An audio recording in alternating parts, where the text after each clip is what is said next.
Buenas tardes a todos, gracias por venir. Conmigo en la mesa está Alfonso Cervera, no hace falta que lo presente. Agradecer que haya vuelto a elegir Gestalgar para presentar una novela suya y, como siempre, bienvenido a tu casa. Y José Luis Falcó, amigo de Alfonso, profesor de Teoría de la Literatura de la Universidad de Valencia, que viene a presentar la última novela, el libro de Alfonso. Dando las gracias a todos los que venís, sobre todo a los que habéis venido de fuera, que cada vez que hay un acto, y sobre todo cada vez que Alfonso presenta un libro, venís a acompañarnos. Del libro hablará José Luis.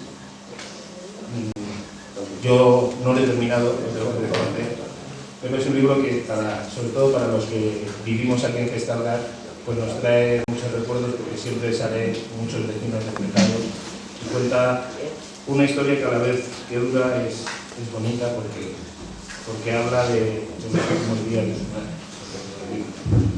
Yo no tengo nada más que decir, agradeceros a todos la tarde y la visita, luego Alfonso me imagino que dedicará los libros a los que queráis y os dejo con José Luis. Bueno, buenas tardes. Es para mí pues, un motivo de satisfacción estar aquí en Gestalgar. Con toda la gente que ya me ha presentado Alfonso y que también me ha acogido.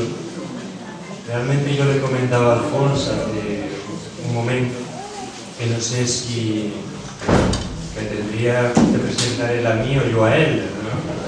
En este caso me voy a presentar a él. Bien, vosotros lo conocéis muchos más años que yo, algunos de vosotros, yo lo conozco desde hace unos 30 años. La casualidad, por decirlo de alguna manera, y algunas cosas más, imagino, me hicieron que nos conociésemos en el bar de un amigo. Yo creo que he encontrado en él pues, no solo un gran escritor, sino uno de los amigos más entrañables que tengo, ¿no? Alfonso, desde luego, nunca falla, siempre está ahí. Pero yo no he venido tanto a hablar de Alfonso como a hablar del libro de Alfonso, que es lo que me toca.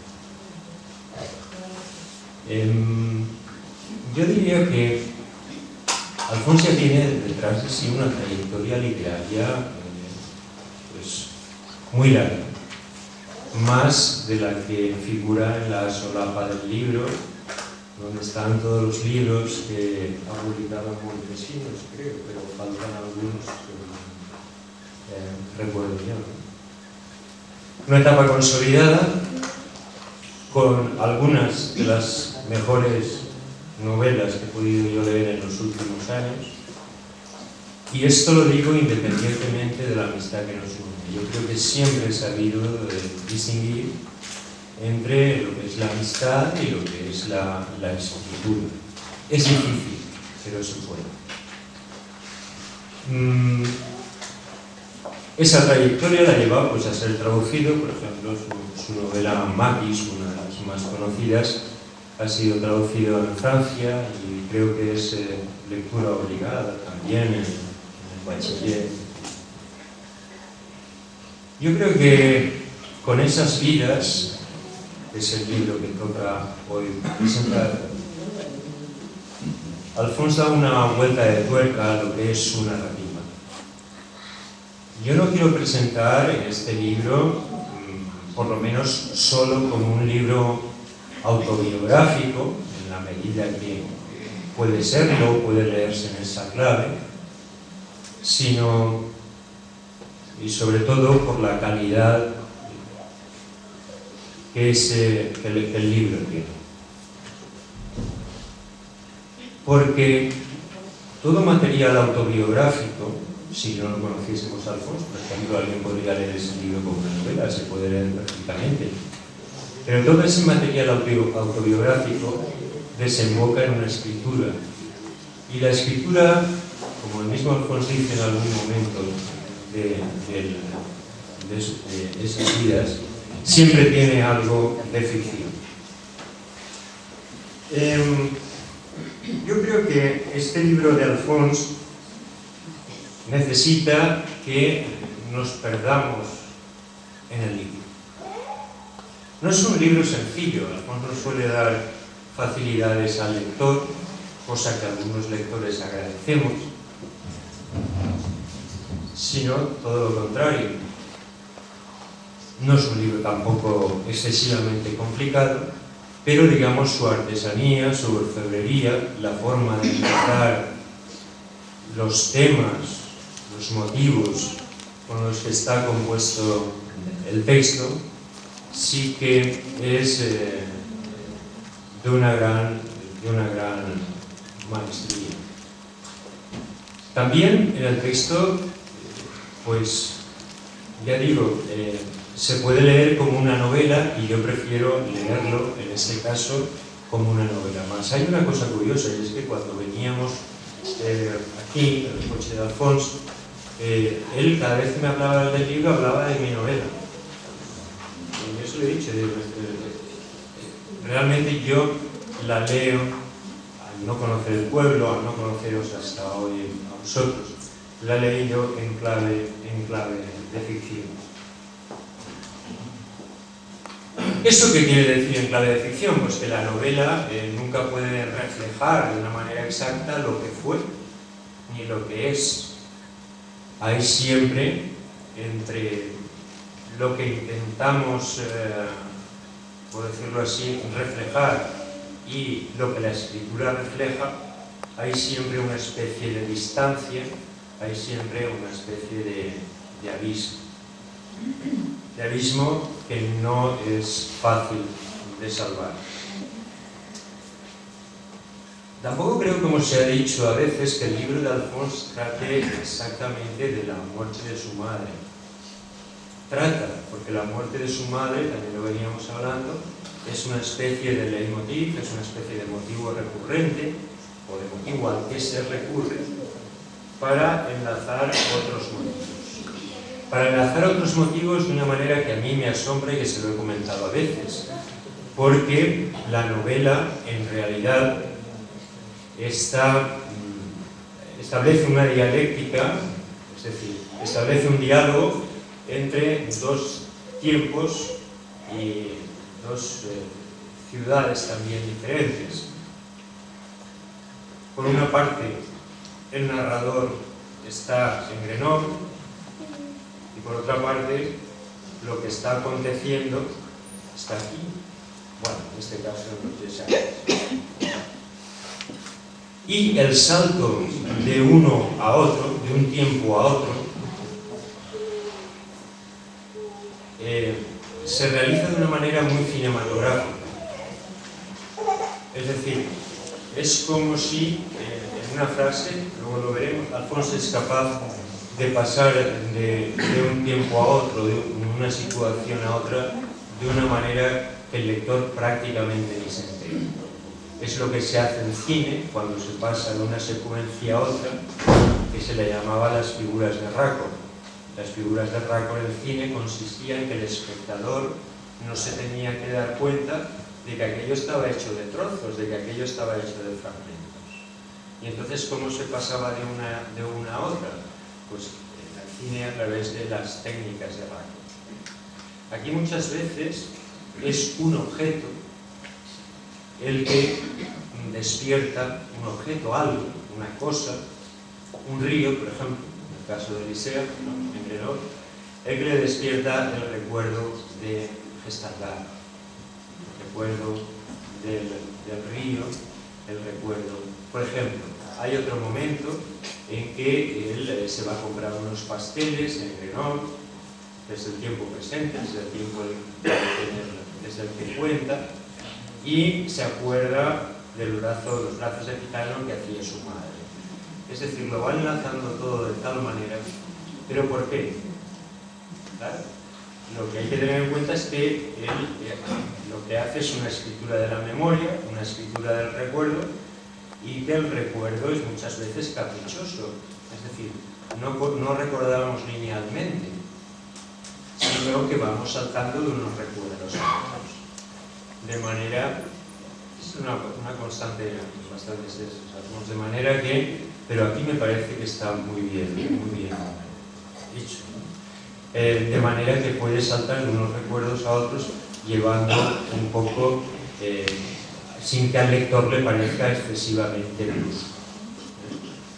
Y esa es la dinámica de la memoria, porque la memoria, también lo dice Alfonso en algún momento del libro, no es algo estático, es algo dinámico.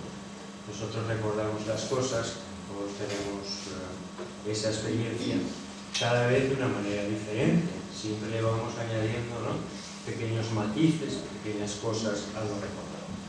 Bueno, todo eso está también en la novela de Alfonso. Él mismo dice en la página 55, los recuerdos tienen algo de ficción, entre lo que pasó y cómo lo recordamos, siempre una plancha de acero que mantendrá, siempre habrá una plancha de acero que mantendrá en penumbra la realidad exacta de lo sucedido. Bien. Además de la muerte de su madre, digo, es el leitmotiv para desencadenar otros recuerdos, él habla lógicamente de la muerte del general, del miedo, del dolor, también del egoísmo, de la intransigencia, el sentido de culpa y de los recuerdos. Aquí hay muchos. Es algo en lo que no me voy a meter mucho, porque todos ustedes, todos vosotros, podéis localizar mejor que yo esos recuerdos. Yo me atengo en un espacio, en un tiempo, en un lugar, que siempre es un espacio, un tiempo y un lugar concreto. Yo me atengo más a lo que es puramente literario. Hay otro motivo esencial o otro tema esencial en toda esta novela de Alfonso, y es la reflexión acerca del lenguaje, y más concretamente del lenguaje literario. Esa reflexión acerca del lenguaje va unida precisamente a la idea de la muerte. El lenguaje y la muerte siempre unidos. La madre realmente empieza a morirse cuando deja de hablar, y eso está muy bien, cuando ya no puede hablar, y está muy bien reflejado en la novela, cuando olvida las palabras. Y eso desde la antigüedad es un motivo recurrente en toda la literatura occidental, tratado de distintas maneras. Por ejemplo, de igual manera, Alfonso cree en algo cree de una manera distinta que los clásicos. Por ejemplo, los clásicos pensaban, aunque no estaban muy seguros de ello, los clásicos grecolatinos, que la literatura pues estaba destinada a perdurar. La llamaban que la literatura debía ser como un monumento. Ahí está, por ejemplo, en la poética Horacio. Yo creo que esa idea también se derrumba en la narrativa de Alfonso, siempre comprometida con muchas más cosas, con el aquí y el ahora, desde luego con el pasado, pero yo creo que ese pasado se aplica al aquí y a la ahora. Sí recomiendo algún capítulo que me ha parecido, bueno, emplea, por lo tanto, en esta novela, una especie de lo que venía hablando con él, de un horizonte de lecturas. Él se hace su propia historia literaria para él, la que a él le sirve, y dentro de esas historias, pues, de esa historia que se hace para él, establece una serie de categorías. Pues este me gusta más, este menos. Todo eso está reflejado en la novela. Incluso está reflejado pues algunos de los grandes escritores o de los grandes escritores que a él no le gustan. De tal manera que establece, esto lo ha dicho Marta Sanz en una reciente reseña, establece, yo no diría que un canon alternativo, sino un canon personal, que es al fin y al cabo lo que todo escritor y toda generación debe hacer.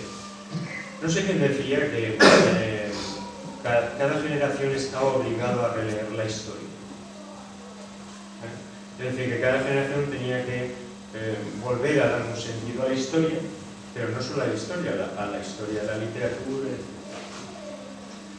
Y casi toda la narrativa de Alphonse trata también de ese tema de la historia. Él crea, digo, su propio canon, y ahora paso esto.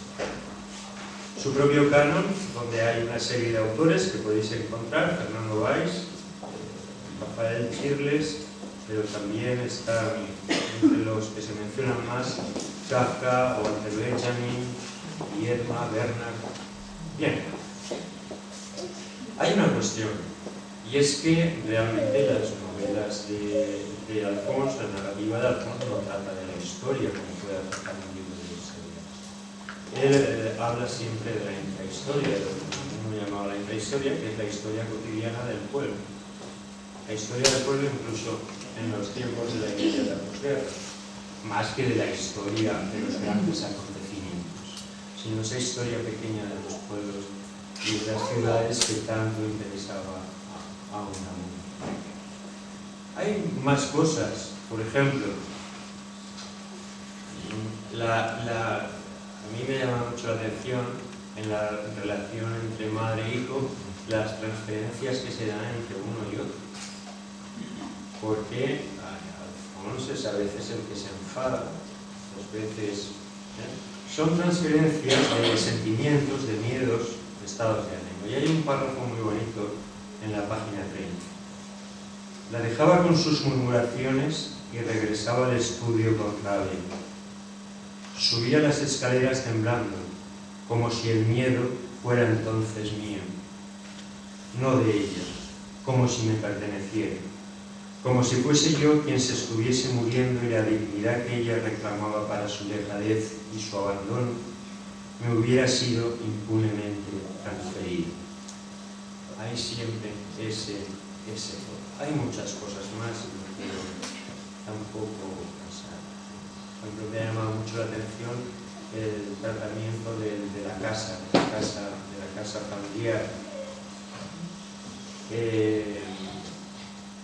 Y decir que todo esto en realidad, lo que yo creo que el tema que está por debajo de todos los temas y que sería el tema más grande, es que Alphonse lo que intenta es explicarse a sí mismo.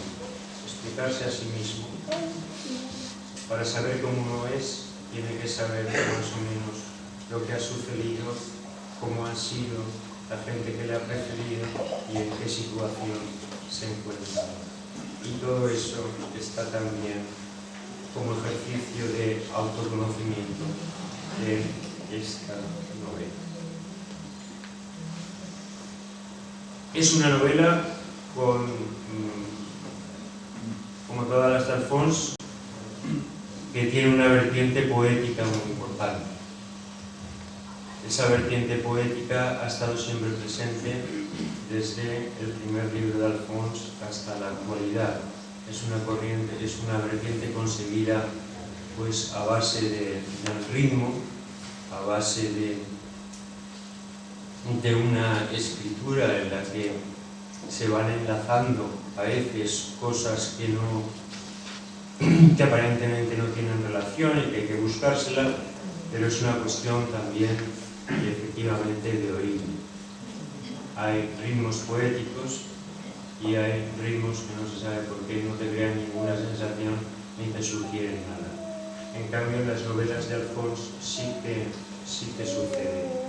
Hay una especie de poeticidad en esa narrativa de Alphonse. Bien. Termino ya. Yo creo que para centrar un poco todo esto, solo hay que leer los dos primeros apartados de las primeras líneas de los dos primeros capítulos que establecen ya esa tensión y ese diálogo entre el yo que cuenta y el yo recordado, ¿no? En el primer capítulo dice, y solo las 4 o 5 primeras líneas: mi madre murió hace 2 domingos. Se había caído en las escaleras de la casa 1 año y medio antes. No sufrió ningún daño. Pensaba que tenía la cabeza rota, como uno de aquellos tiestos donde la abuela Beatriz plantaba el perejil para las ensaladas. pero no tenía la cabeza rota, ni un chichón siquiera, nada, un susto. Ya nos deja plantear eso. Y en cambio, en el segundo capítulo, estoy en el jardín de Vigo, un domingo de marzo, con la nieve en las montañas. Al otro lado de la plaza suben las bolas acristaladas del teleférico a la fortaleza de la Bastilla. Un poco más allá, las barandas grises del Puig Stephenheim sobre el río Isère, en la ciudad de Grenoble. Y ya sitúa esa tensión entre el presente del que escribe y el pasado de los recuerdos, por decirlo así. Bien, no sé si he dicho algo. En cualquier caso, no, claro, ¿cómo llega a esa conclusión? ¿Sí? En cualquier caso, sí me gustaría terminar con una cita de la reseña que he dicho antes que Marta Sanz ha hecho al libro de Alfonso, que termina de eso. La memoria de Cervera no tiene nada que ver con la memoria esclerotizada y comercial, con la nostalgia embotellada que nos prende al pasado en lugar de ayudarnos a emprender el futuro. Igual que Follner, Cerveza escribe de lo que no llega a conocer, escribe del miedo y de la muerte con la conciencia de que toda escritura es una biografía. La muerte, el imperativo biológico, desencadena el recuerdo y la reconstrucción biográfica de esas vidas, marcadas por un tiempo y por un espacio históricos, que son las nuestras y las de nuestros padres. Bien, yo creo que la cita, esta última, es la que más puede centraros a todos vosotros en la lectura, más que todo lo que acabo yo de decir antes, que no sé muy bien lo que he dicho. De todas maneras, os agradezco muchísimo la acogida, vuelvo a repetir, la invitación, igual Alfonso, que le voy a decir.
para que viniera y aprovechar la excusa de que fuera un libro mío para que estuviera aquí en esta hora. El otro motivo, lo ha dicho, ¿no?, es los años que nos conocemos.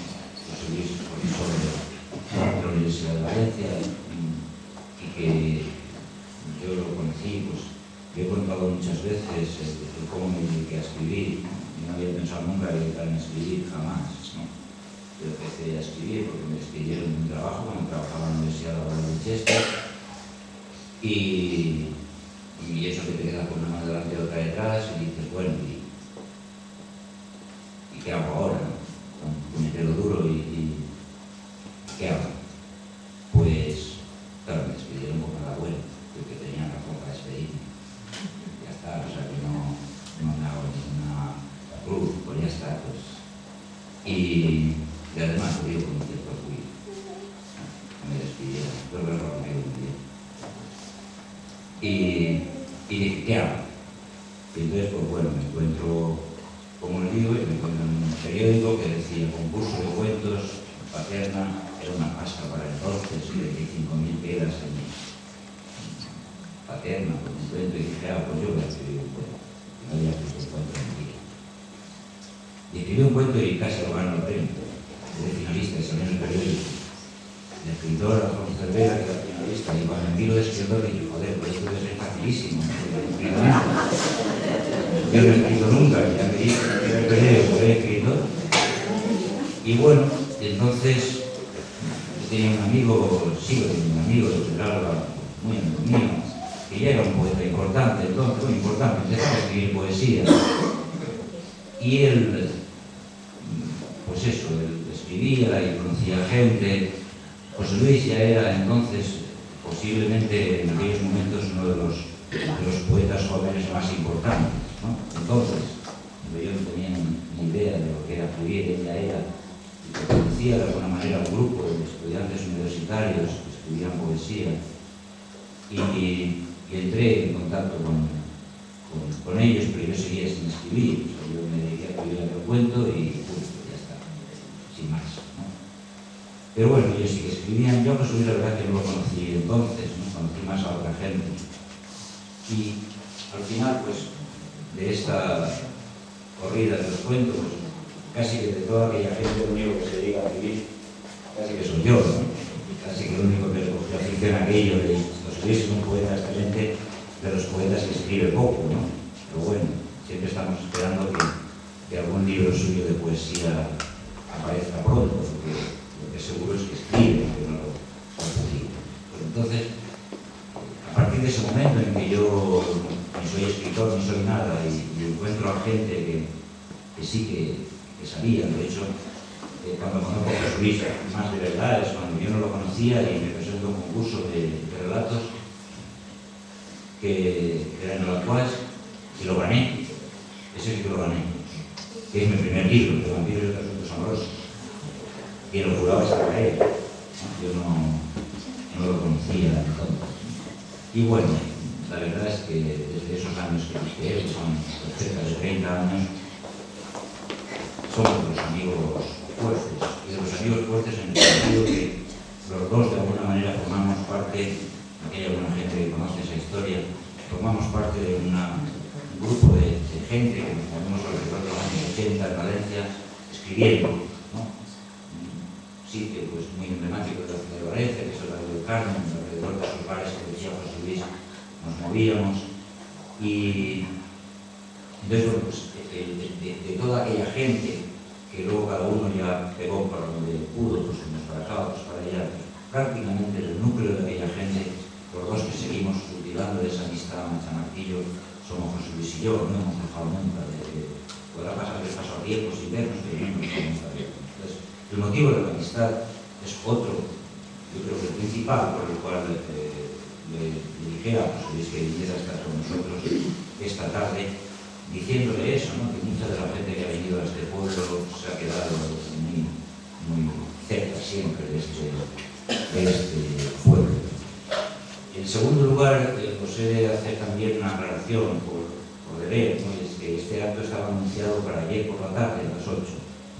Pero yo ayer tenía un día tremendamente feliz, se anunciaba tremendamente feliz, y es que a las A las 11 estaba en Cheste con el Partido Socialista de Cheste, les hacía un homenaje a los viejos militantes socialistas de Cheste y me habían llamado para que fuera a decirles unas palabras, para que estuviera con ellos y me comprometía a estar con ellos y por la tarde teníamos esta presentación. Pero bueno, la víspera me dice que se había muerto la tía Vicenta y por lo tanto lo de Cheste prácticamente lo hablé. Estuve un momento diciéndoles ahí unas palabras de homenaje y me vine corriendo al entierro de la tía Vicenta, pero es que la víspera, o sea el viernes, cuando me iba ya para presentar el libro, suena el teléfono y me dicen que se ha muerto Florian. Florian es el hombre este mayor que vino con su mujer, los dos viejos guerrilleros de Maquis, que han estado aquí y estuvimos presentando su libro, y Florian había muerto y el entierro era ayer por la tarde. Entonces el motivo de que hiciéramos la presentación ayer es que tuve que estar con Reme en el entierro y para mí eso era motivo de importancia, ¿no? Y no lo hicimos por eso. Dicho esto, ya el libro, lo ha explicado mi amigo José Luis, el motivo del libro es, evidentemente, se murió mi madre, ¿no? La gente sabéis la historia, pero bueno, ella se cayó un porrazo, no se hizo nada, pero ella pensó que sí, y decidió sentarse en la silla, ¿no? Y no seguir viviendo, de alguna manera, no seguir viviendo. Vivir de esa manera que es ir no viviendo, ¿no? Ir no viviendo poco a poco, hasta que ese ir no viviendo poco a poco se va convirtiendo ya en la cercanía del amor, ¿no? Entonces, bueno, cuando yo decidí el tiempo que fuera dedicarlo a estar aquí, a hablar con ella y con mi hermano, pues fue una decisión muy clara, ¿no? Yo estaba escribiendo una novela, estaba, como sabéis, pues siempre viajando mucho para acá y para allá, y decidí que el tiempo que tuviera yo iba a dedicar a estar aquí, a hablar con ella, con mi hermano. Dejé la novela que estaba escribiendo, lo dejé todo, escribía solo los artículos, pues algunas conferencias, pero digamos que el trabajo de escritor, escritor de novelas, lo dejé, y mira el tiempo, mejores, ¿no? Entonces, bueno, pues ese tiempo es un tiempo que está ahí, que a mí me sirvió. Y ya hablo del libro, ¿no?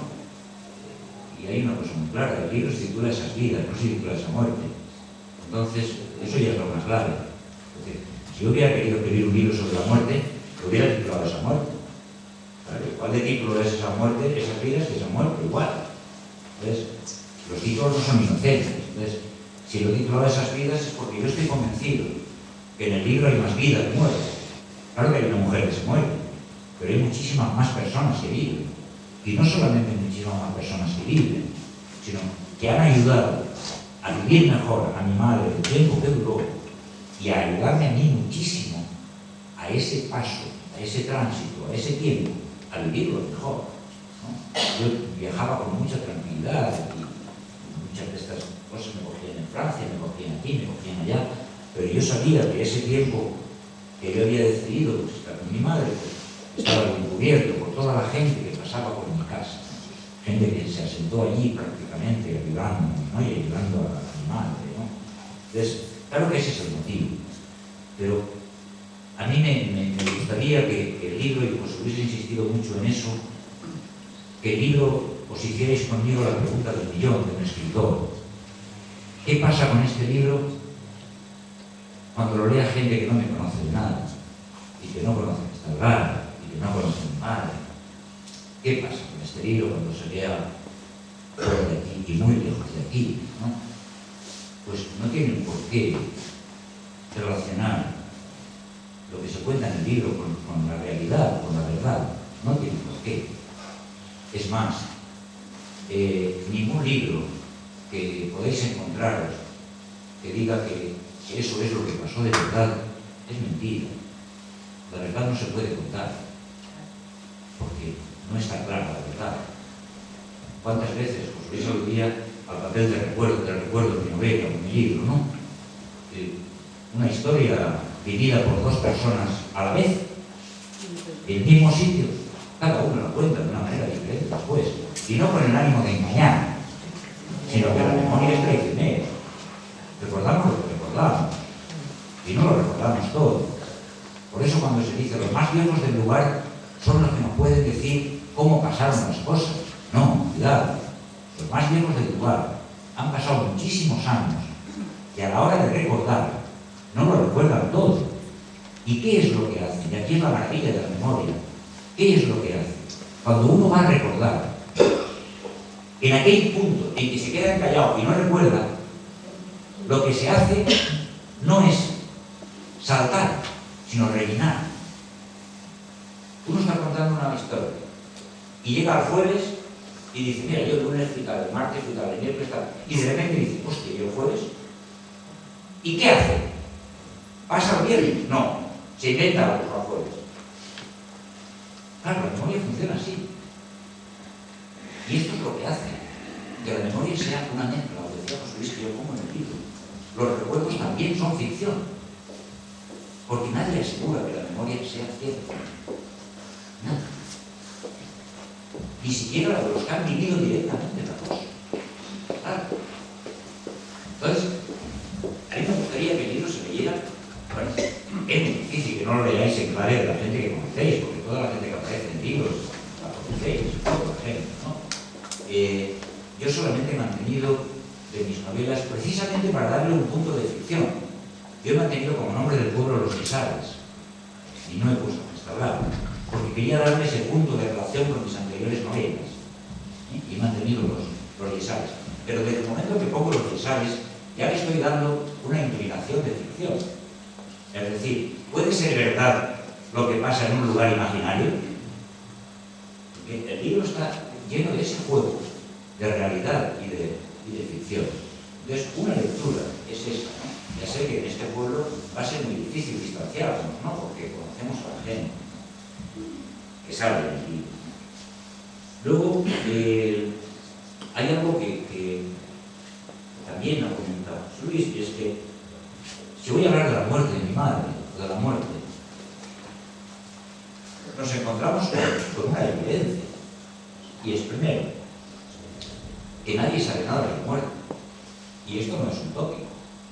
Podemos hacer filosofía, hay muy buena además, ¿no? Sobre la muerte. Los títulos de libros que en el propio título está contenida la palabra muerte son tremendos, ¿no? Todo el mundo, y gente muy sabia, ha escrito sobre la muerte. Pero no sabemos nada de la muerte. Nada, nada. Claro, esto es hablar por el tópico del chiste, nadie ha vuelto para contarlo, ¿no? Pero también hay algo que la gente que hemos pasado por ahí, imagino que lo habréis comprobado. El gran problema de cuando estás con alguien que está en ese trance de morirse es que se juntan dos desconocimientos.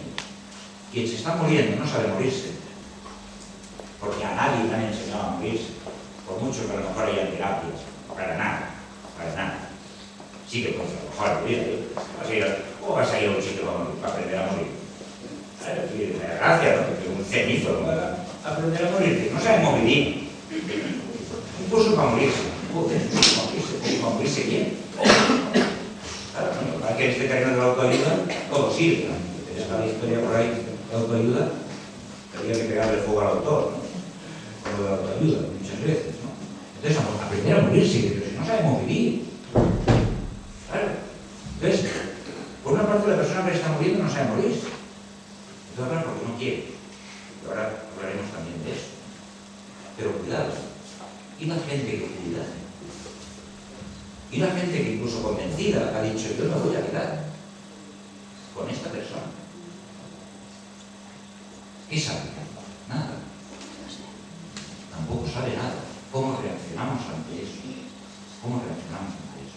Entonces son dos polos que están permanentemente enfrentados, pero enfrentados por una razón, porque ninguno de los dos polos sabe del terreno en el que está metido. Y aquí vas descubriendo cosas sobre la muerte, que no es tanto sobre la muerte, como sobre el trayecto hacia la muerte, que empieza siempre. Ya, es un tránsito desde el principio. Claro. Y ese desconocimiento es el que a mí me sirvió para escribir. Porque como ha dicho José Luis, a mí me sorprendió mucho un escritor, que para mí es el máximo escritor de todos los tiempos, que es William Faulkner, americano, que que él es uno de mis escritores, como os digo, preferidos. Me gustó mucho encontrar una entrevista con él, que él decía que él escribía sus novelas sobre algo que él no sabía. O sea que conforme vamos escribiendo, vamos averiguando algo sobre aquello que vamos escribiendo. O sea, en general, por mucho que vayamos preparando, yo no las preparo mucho, las historias voy escribiendo sobre la marcha, pero escribes sobre aquello que no sabes y que vas aprendiendo sobre la marcha. Por eso esta novela, este libro que habla de la muerte de mi madre, entre otras cosas, lo voy escribiendo poco, después que se ha muerto, pero voy reelaborando ese recuerdo que decía José Luis, y evidentemente voy colocando cada cosa en su sitio, y lo que más voy colocando en su sitio es que yo no sabía nada de aquello.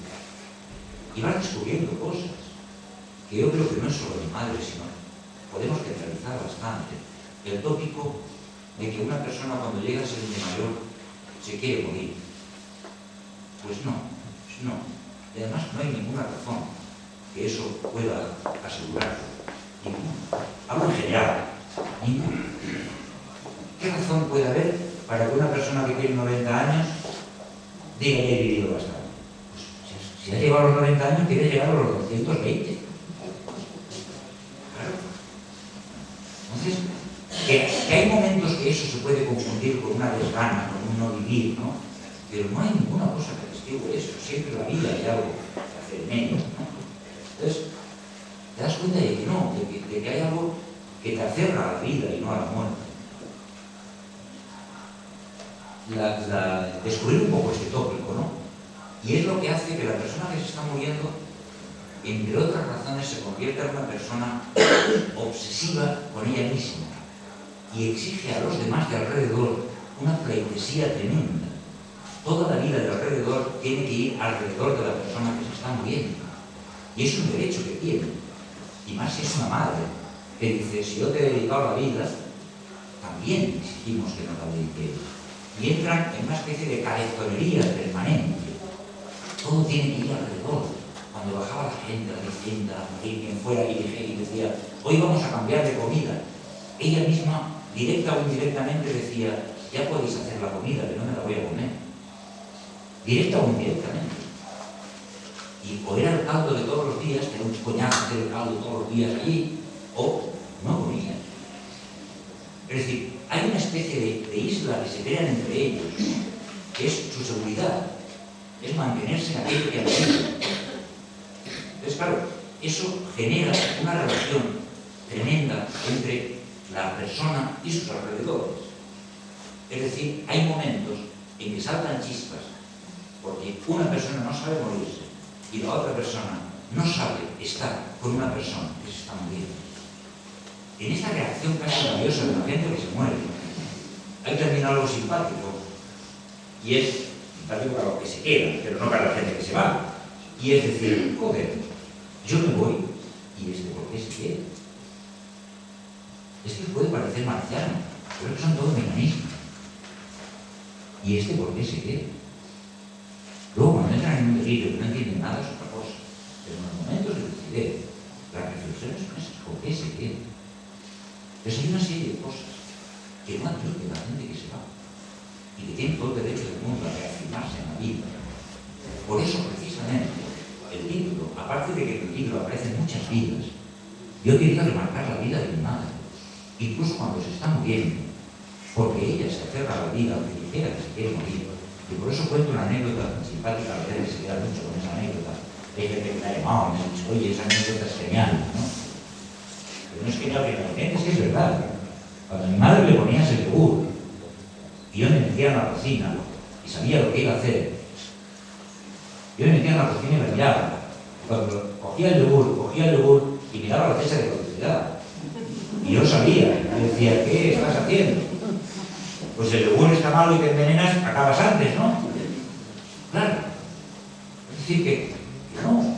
¿Por qué miraba la fecha del yogur? No, es para no daros faena.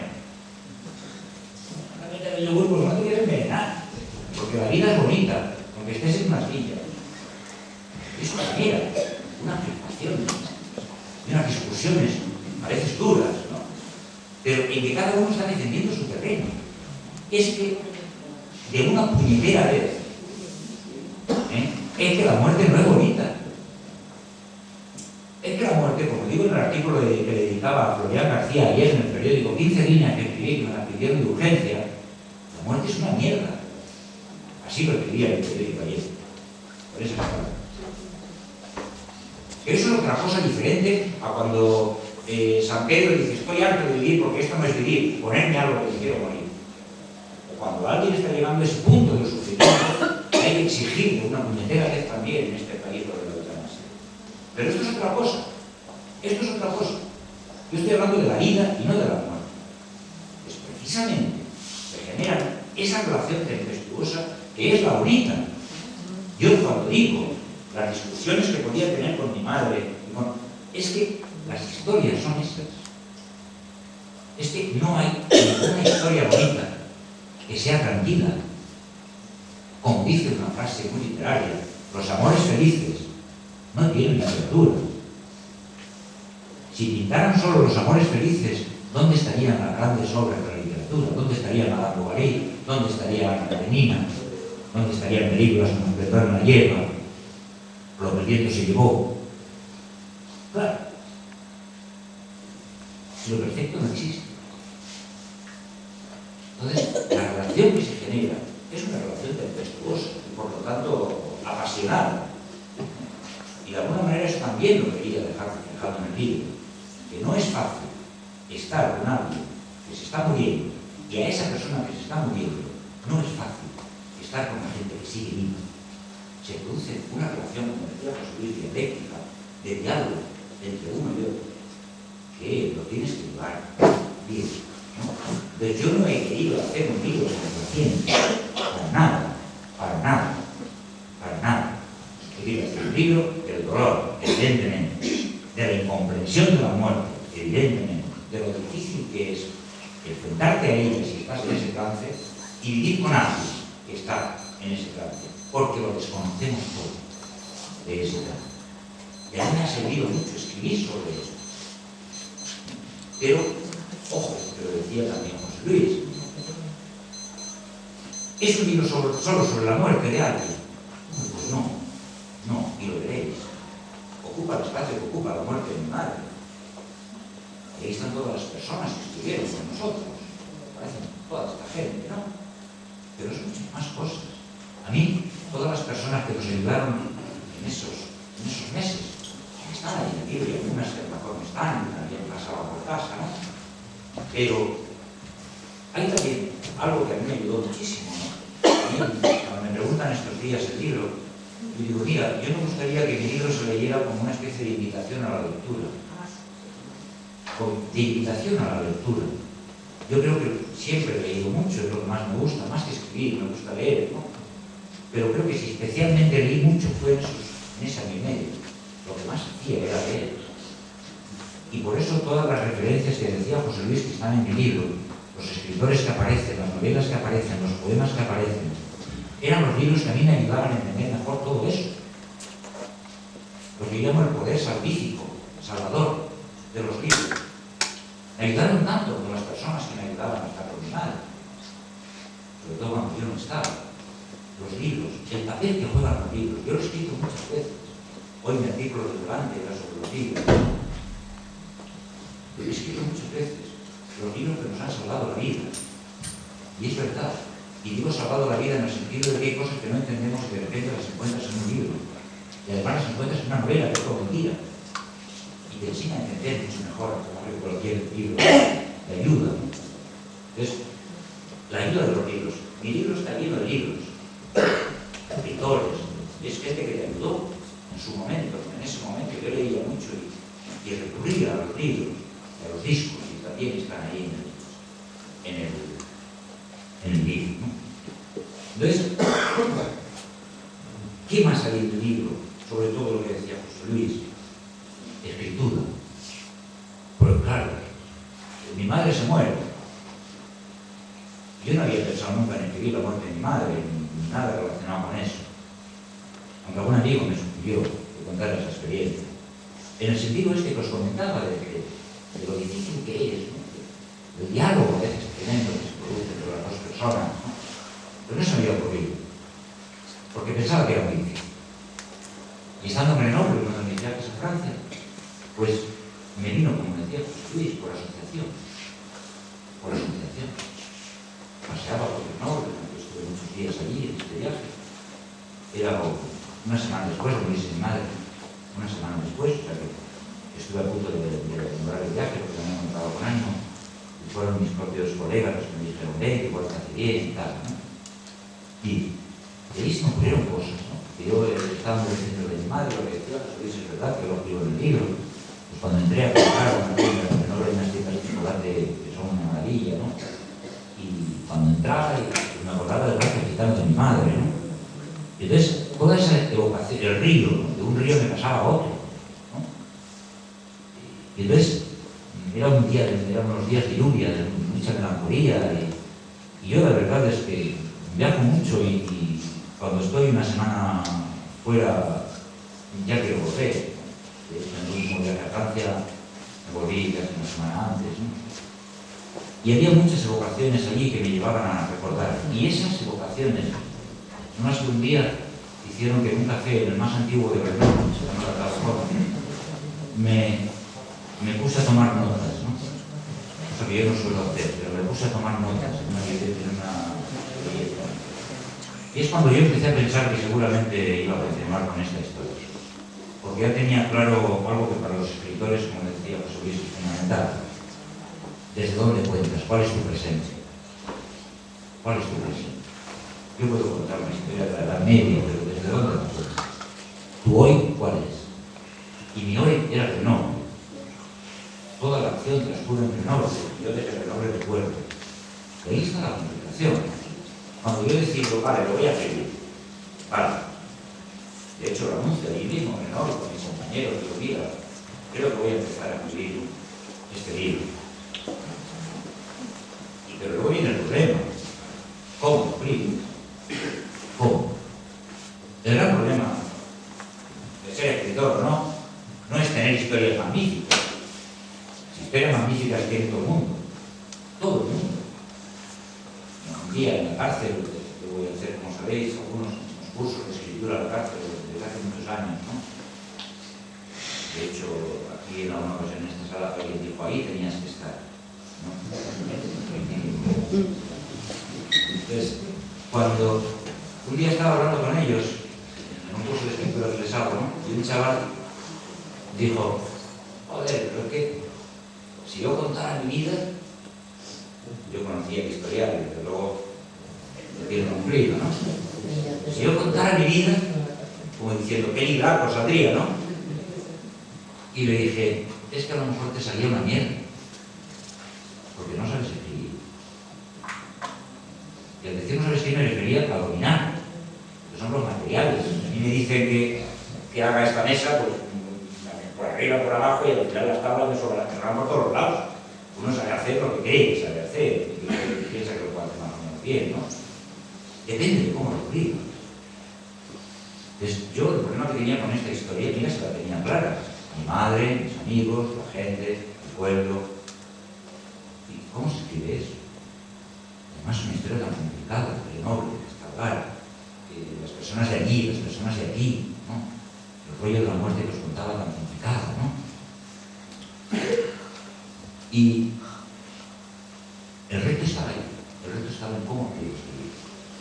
Me metí de lleno, en 7 o 8 meses, lo acabé, y luego vinieron los 4 o 5 meses más difíciles que éramos de corregir. Y yo escribo de una manera muy torrencial, muy sin preparar nada, y venía lo más difícil, que era corregir. Y ya en las primeras correcciones es cuando les pasé el libro a una gente, entre ellos Luis. Y ellos iban poniendo correcciones, y al final pues, quedó este texto, que es esas vidas, y que tiene un elemento, y acabo ya, comentar algo, comentamos, todo lo que queráis. Y luego hay algo que es fundamental, y que lo veréis en el libro, y es que el libro, como dice el título, es un montón de vidas, una vida de esa gente a la que quiero mucho. Este libro sí que es verdad, es un libro donde solo saco a la gente que quiero mucho.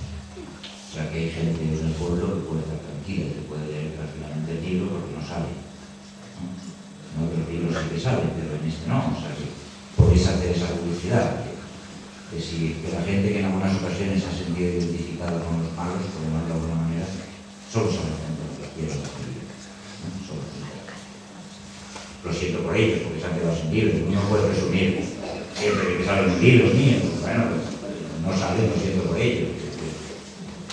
No salen solo la gente a la que quiero mucho y entonces pues también hay una especie de agradecimiento que uno tiene con la gente que ha estado cerca. Y luego, ya os he dicho que en el libro hay dos historias, la muerte de mi madre, los libros, y hay una tercera historia que es magnífica y que la cuento sin ningún pudor, ¿no? Un día mi madre me dice, mira a ver en la cartera esa de ahí, donde están los papeles de la funeraria, los papeles de la casa, de la escritura y tal, ¿no? Y miro esos papeles, saco la cartera, que estaban esos papeles, pero descubro dos papeles que yo no conocía. Yo ya tengo muchos años y he estado muchos años con mis padres y yo sí, yo no recuerdo haber sido de otra manera de la que soy, ¿no? Y he querido lógicamente y eso. Pero entonces los papeles que hablaban de una condena a cárcel a mi padre, a 12 años de cárcel, y yo no sabía nada de esa historia. Una sentencia del año 40, un juicio sumarísimo. Y yo no sabía nada. Y bajo con los papeles y le digo, ¿y este papel? ¿Esto qué es? Había dos papeles, uno del año 40 con la condena y uno del año 52 con el levantamiento de condena. Y mi madre me dice, no, pero tu padre no estaba en la cárcel. Y digo, bueno, pues igual, pero ¿qué pasó? Y yo no lo sé, porque yo no me había casado con él, era muy joven. Pregúntale a la de Amparo y a la de Antonio. Pregunta a la de Amparo y me dice, uy, yo tenía 6 años y sí que sé que la Guardia Civil venía a casa algunas veces, y el abuelo y tal. Y a mi primo Miguel, le digo, ¿tú sabes algo de esto? Y me dice, uy, si mi madre me contaba muchas cosas de tu padre. Y yo, joder, pues si se la contaba, yo tenía mi idea de esto, ¿no? Y mi tanto me dijo, sí, parece ser que una noche, pero así, vi de película, me voy a enterar. Entonces me fui al archivo militar, estaba en Alameda, ahora se lo llevó a Madrid, saqué el expediente, me enteré de todo, hay todo el expediente de lo que pasó y de alguna manera lo cuento en el libro. Está en el libro, está en el libro. Y aparecen sus compañeros, los que estaban también con él, las condenas que lo hicieron. Y entonces esa parte del libro es como si os dijera la parte como más literaria. Que la gente que lea este libro dirá, bueno, a lo mejor lo de la madre es verdad, pero esto es una historia que se ha inventado para que tuviera el libro ¿no? Es lo mismo que me pasó con El color del crepúsculo. El color del crepúsculo, no os acordáis el libro de mi infancia, ¿no?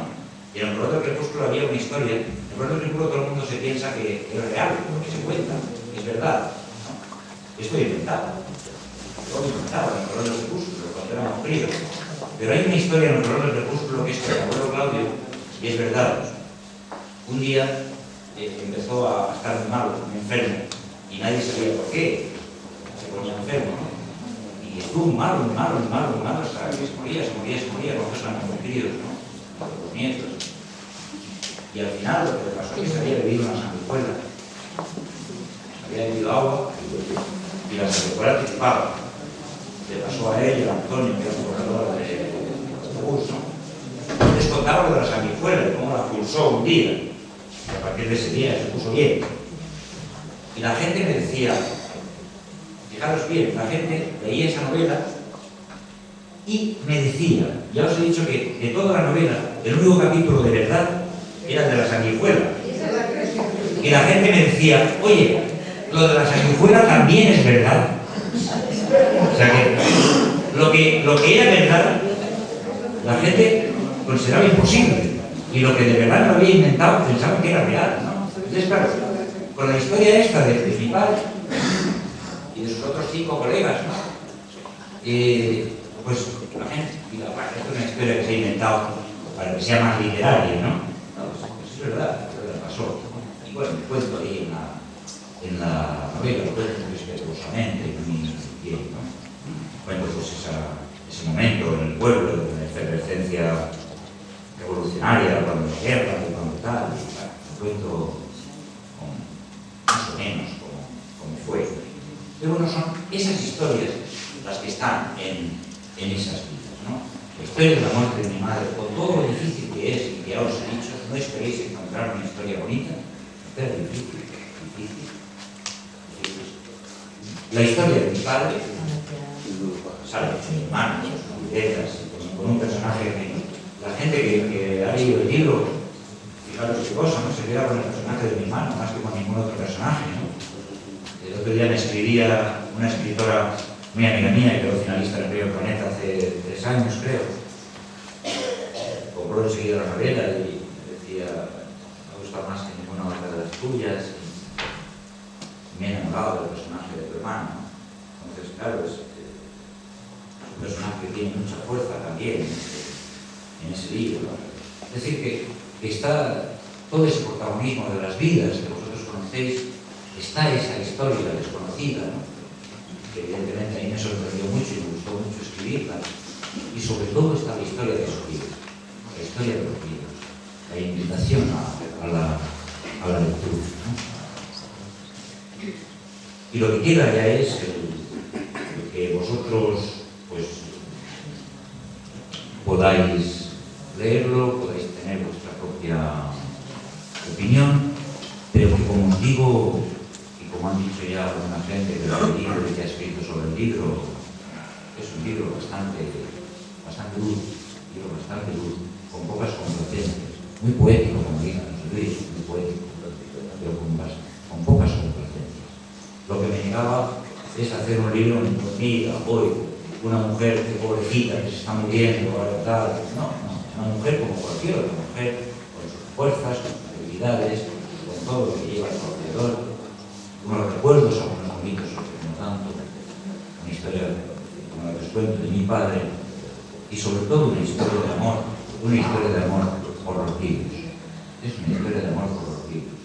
Esa invitación que la gente se meta de verdad a leer libros, porque es lo que de verdad creo que es de una ayuda tremenda para entender mejor la vida en la que andamos aquí.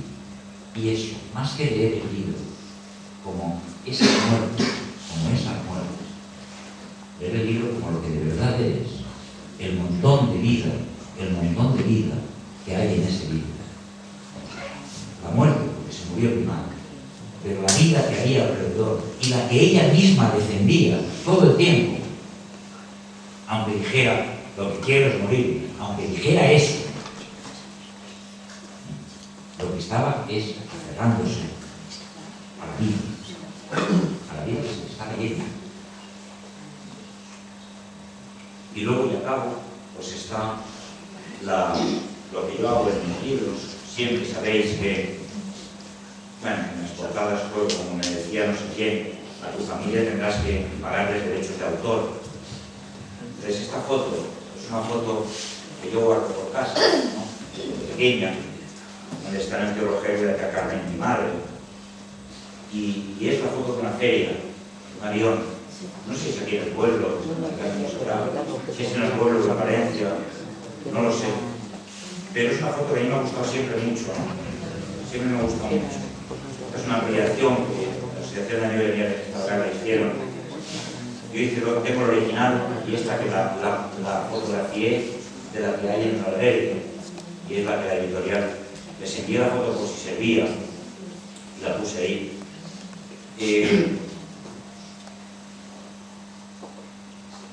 El motivo es que dentro del libro aparece también, hay un capítulo que habla de las fotografías y esta fotografía sale, ¿no?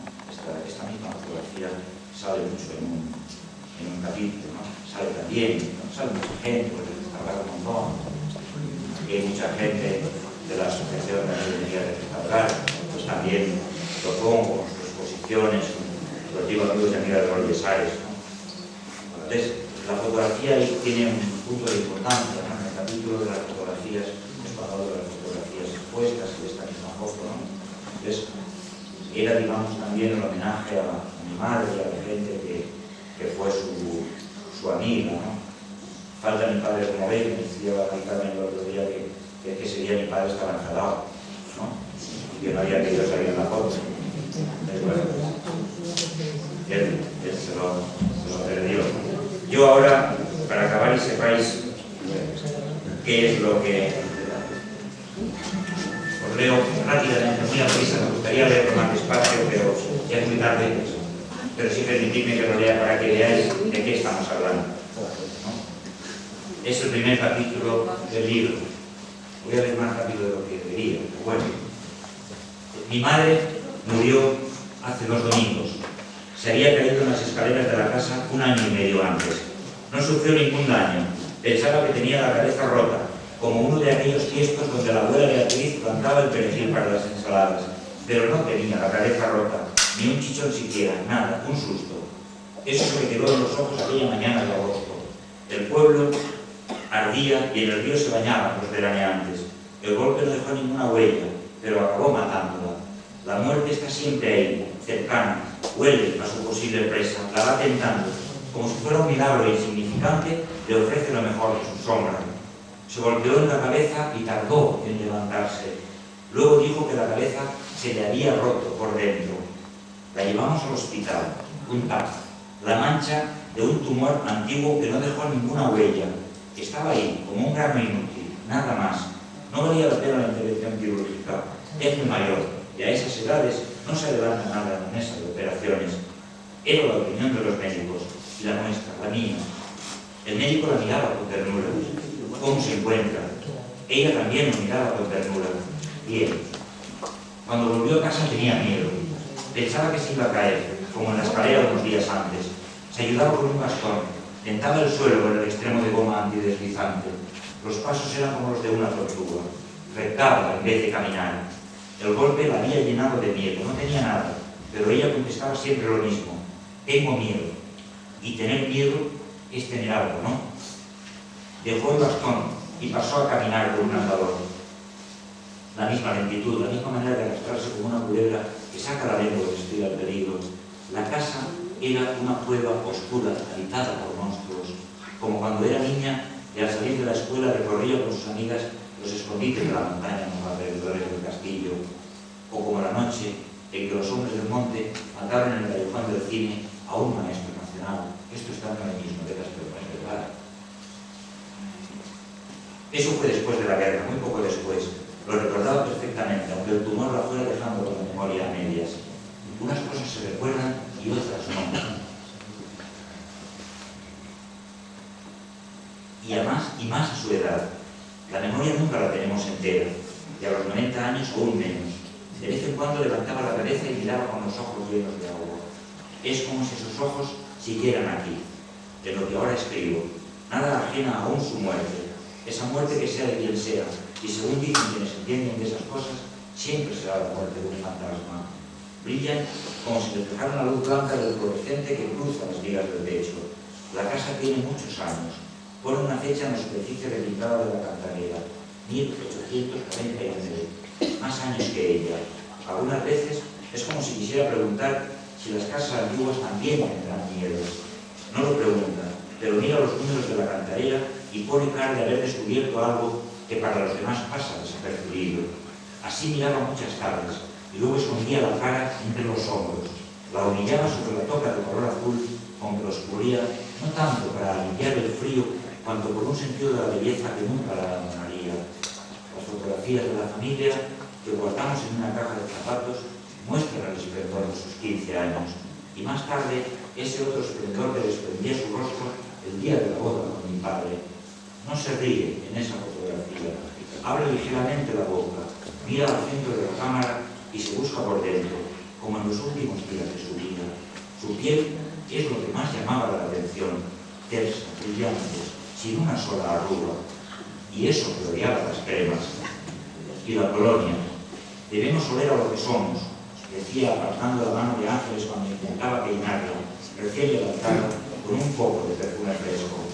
Dejó el alrededor porque el miedo a caerse se iba metiendo en los huesos y le aflojaba los músculos. La sentamos en un sillón de brazos anchos, con 2 cojines blandos para que estuviera cómoda. Año y medio estuvo así, con los pies envueltos en sus zapatillas negras, con las piernas cubiertas por dos mantas a cuadros rojos y azules. Siempre tenía frío, aunque pusiéramos cerca el aparato de la calefacción en el invierno. Había sido hermosa, aún lo veía. Un día estuvo a punto de morirse, recién casada. No sé si yo había nacido o todo mi hermano. Una apendicitis aguda, dijeron los médicos de la ciudad. Se curó y desde entonces siempre contaba que estuvo muy cerca de la muerte.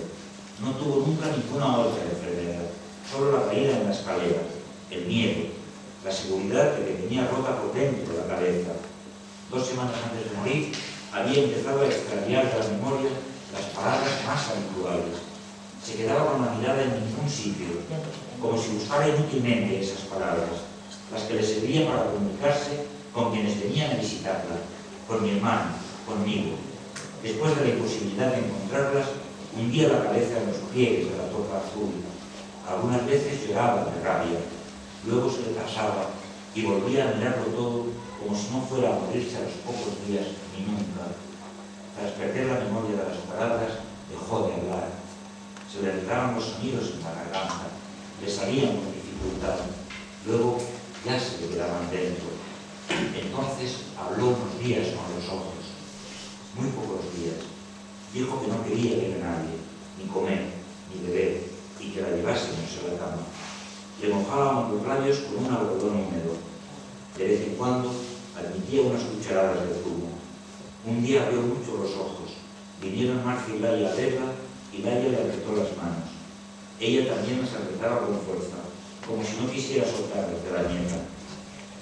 Antes de morirse, dicen que la gente muestra una leve mejoría, como si fuera la última oportunidad para despedirse de todo. Ese domingo yo entraba muchas veces a verla en su habitación. Le hablaba y ella movía la cabeza como si fuera una pelota vacía. Por la noche entró Ángeles con una cucharadita de zumo a ver si lo quería. Salió enseguida, restregándose las manos en el delantal, apenas nerviosa. Teresa se ha muerto, dijo.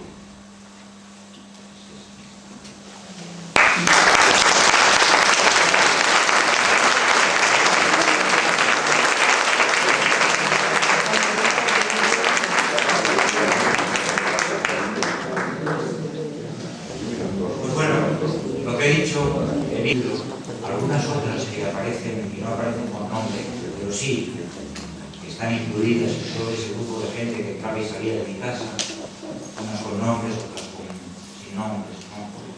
Aquí hay una persona que no sabe el nombre, pero sí que sale, porque también quería eso, no quería que se convirtiera en una especie de guía telefónica, porque las guías telefónicas acabarían disminuyendo lo que de afecto tienen, ¿no? Pues aquí está, y con mucho agradecimiento está ese amigo que lo pongo, yo un amigo que constantemente le preguntaba que le diera la receta del brazo de gitano y nunca se las daba, ¿no? Entre otras cosas porque mi madre no tenía receta para el brazo de gitano, lo hacía a ojo, ¿no? Pues, de hecho, mi primo Miguel decía que nos tenía que nombrar sus herederos en el brazo de gitano y que nos tenía que contar cómo lo hacía, pero ella no tenía nada que contar porque no sabía cómo se hacía el brazo de gitano. Por lo tanto, el libro, como os digo, es un libro agradecido a toda la gente que en ese año y medio de vida de mi madre pasó por casa, ¿no? Yo os digo unos con nombres, otros sin nombres, pero ese agradecimiento está ahí. Incluso os lo digo porque en algunas ocasiones, por eso es un libro nada complaciente, digo, había gente que llamaba por teléfono, ¿no? Y preguntaba, ¿cómo está? Yo en el libro digo, hostia, pues ¿cómo va a estar? Muriéndose. Como diciendo, con la mejor intención del mundo, ¿no? Como diciendo, qué tontería, ¿no? Muriéndose. Y a mi hermano, por ejemplo, es un personaje de novela muy bonito porque mi hermano, con sus rollos no quería saber nada, estaba pánico, ¿no? Todo, pero ahora fijaros bien, está aquí, no tiene miedo a nada, ni nada. Pero a mi madre no la quería ver así. A mi madre no la quería ver así. Entonces, de hecho, él pasaba como de largo, a prisa, de hecho. Y luego me preguntaba, ¿cómo está la mano? Y yo le decía, joder, pues muriéndose. Claro, me pregunta, muriéndose. Claro, entonces él era un tipo con esa rémora, ¿no? Ese miedo a ver cómo estaba la mano. está mi madre. Entonces, bueno, pues el libro, como os digo, todo el agradecimiento del mundo, pero que sepáis que es eso, es una relación difícil, ¿no? Entonces, la verdad es que podéis, toda la gente, recibir ese agradecimiento en forma de libro, y sobre todo para un escritor, pues lo más importante es que trate de lo que trate, lo leáis como una historia que puede ser verdad, pero que no tiene por qué ser. Una historia que lo más importante de toda la historia, os lo he dicho antes, es cómo está escrita. Si a mí me preguntan, como me están preguntando mucho esos días,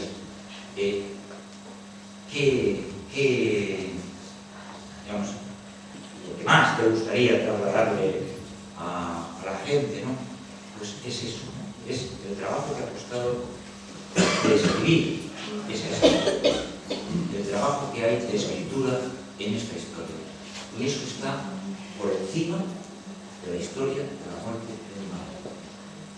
Lo importante en este libro no es que cuente la historia de la muerte de una madre, lo importante es cómo se puede contar esa muerte.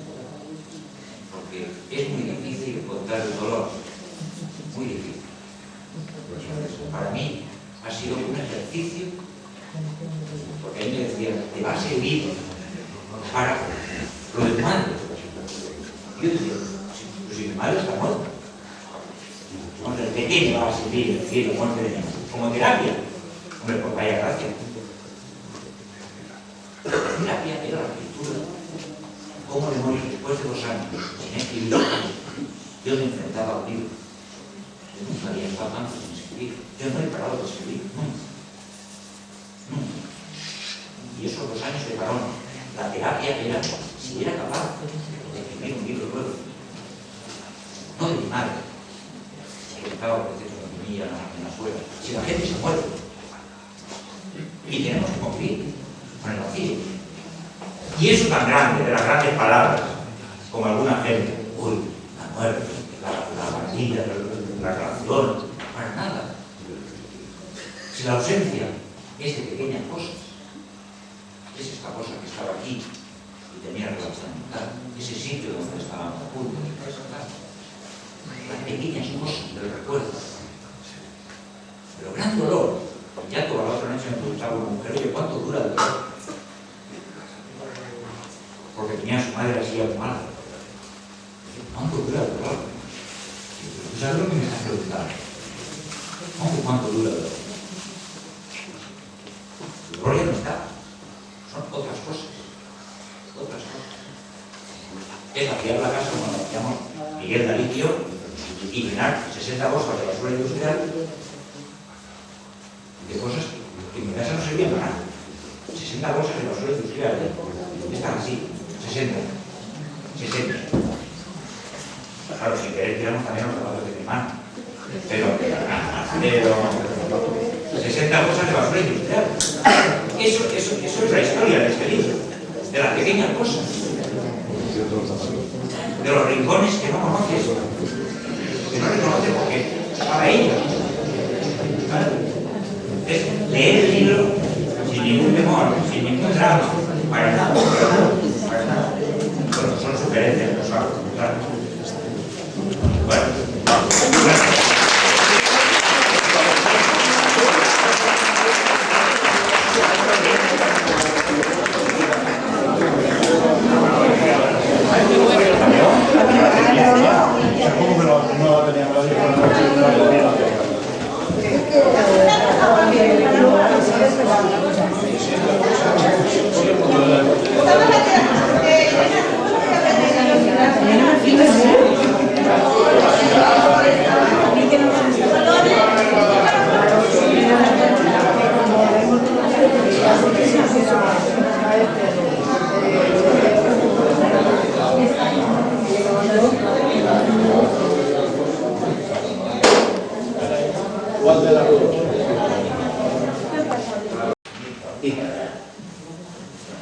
y yo informo que es